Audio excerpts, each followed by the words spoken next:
Obviously, the guy to my left is one of the best, if not the best, wide receiver in the game, Terrell Owens. Terrell Owens, sorry. Terrell Owens. Yep. How we feeling, baby? Man, I'm good, man. Just here, doing Radio Row here on behalf of M&M's. We shot the commercial back in December. It's been teased, little excerpts of the commercial been teased throughout the last couple of weeks.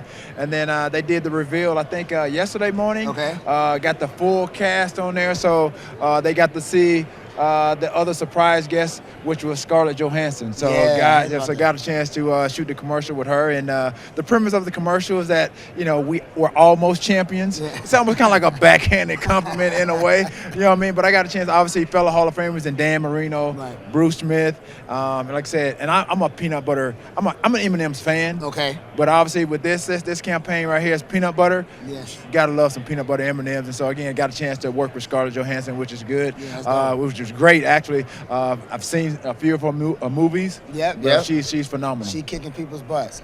Let's talk about kicking butt for the Super Bowl. Obviously, you got the Niner gang on. Bang, bang, Niner gang. Yep. So, obviously, there's been some talk about Brock Purdy Yep. being either a game manager or a game changer. What do you have to say about that? It doesn't matter because he's playing in the Super Bowl. Game manager. What was the other one? Game changer. Game changer, game manager. It's kind of all the same. Like I said, every game is different. Yes. You do what's best for the team. Yep. And some quarterbacks are relied upon a lot to win games. Yeah. That's if you don't have the necessary weapons. But again, this guy has an offense full of weapons. So that's what you do. That's what you want a quarterback to do, is not to do too much. And not to do too less. And so, again, when you have receiving weapons like he does, you put the ball in their hands and let them do what they do. Yeah. In certain situations, when it's kind of like fight or flight, right. In his situation, I think it's so crazy for it even be a discussion. Mm-hmm. I heard, Cam talk about it. I hear other commentators, analysts analyzing this game, this guy's game. To be called Mr. Irrelevant, be drafted Mr. Irrelevant. Yes. And now, guess what? Being relevant in the biggest game of his career, considering last year wasn't able to finish the game. Now, come full circle, hopefully the outcome is a bit different. Yes. And if he plays like he can play, and obviously the defense plays like they need to play, because they haven't played particularly well the last two games against the Green Bay Packers, Detroit. the rush defense, pass defense, and against the Detroit Lions. Yeah. But they know this game right here, like I said, they may not get there again. Every year is different. Right. Fortunately for them, they have enough weapons offensively and defensively Right. that they are back where they need to be. Right. And that's knocking on the door of winning that Lombardi trophy. And so hopefully they can do that.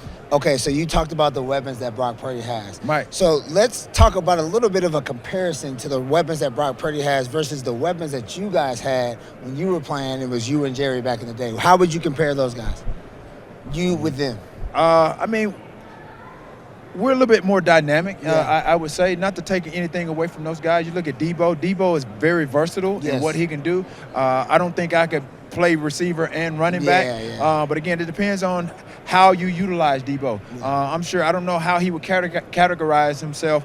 Is he a running back? Is he a receiver? Yes. He's a guy that's a tweener that can, for me, when you do those two, he's an athlete. Yeah. And when you got an athlete in high school, that's what you do. You put the You're ball in the athlete. best athlete's hands. Yeah. And he's, fortunately for the San Francisco 49ers, that's a good problem to have for him. And you got Brandon Ayuk, obviously playing aside George Kittle, who's a great tight end. Yes. When you have those dynamics, and now you got a quarterback obviously that understands and knows how to get the ball and distribute the balls and get the ball in your hands when need be, then that's a recipe for greatness. But when you think about what we had, Jerry, myself, J.J. Stokes, and then you think that the running backs we had, Garrison Hurst, Charlie Garner, and those guys. Again, we win in the Super Bowl. We winning. We came up short. Obviously, we had a Super Bowl caliber team. I just don't think while we were playing, we had a Super Bowl caliber coach. Okay. That makes sense. Okay. And look at what you have with the 49ers today. Obviously, with that team, you got a Super Bowl caliber coach in Kyle Shanahan. Yes. He's utilizing those weapons best he can. Okay, so let's talk about Patrick Mahomes. If he somehow finds a way to beat the Niners, where does he etch himself in the history books?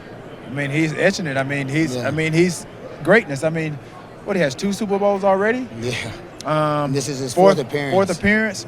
I mean, that says a lot in itself. And I think I played 15 years, only got to play in one. Yeah. And I willed myself to play in that one. Yes. If I didn't, I would have never played in the Super Bowl. Yeah. So it's fortunate for him. I think the best thing that happened to him was Andy Reid. Yeah. And I got to play with Andy Reid in my only Super Bowl. Yeah. So sometimes, like I said, you need the right people to press the right buttons and the right people to be in your life. And for him, it's the head coach, Andy Reid, who is my favorite coach of all time of my 15 years of playing football.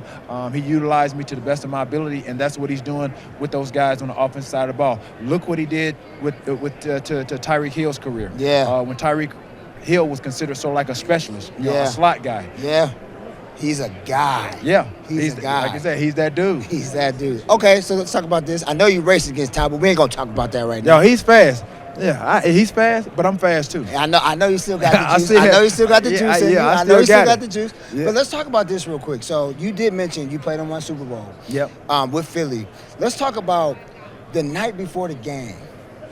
What did you do to prepare yourself mentally? I know we had the leg stuff going on, but what did you do? Did you get any sleep? Talk to me about that, man. Every day, every night before the game, in that hotel in Jacksonville, I was in my hyperbaric chamber. Yep. Sleeping. Yep. Peacefully. Yep. I was already prepared and knew that once I got on the field that I was capable of doing what I had to do. Like I said, I'm a big believer in God, my faith. Yep. Like I said, with the injury that I had sustained, it was a high syndesmosis sprain. I had 2 screws and a plate in my ankle. I had a break in my fibula. And so, again, doctors across the country gave me no chance to play in that game.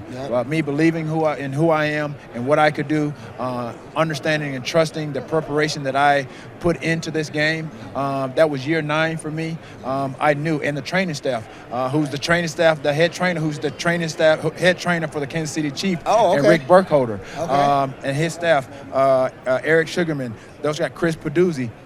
They pushed me and I pushed them for me to get back on that field that day to do the impossible, the unthinkable, the unbelievable. Okay. Terrell Owens, ladies and gentlemen, T.O., the best receiver of all time. What's up? One of my good buddies. See y'all next time.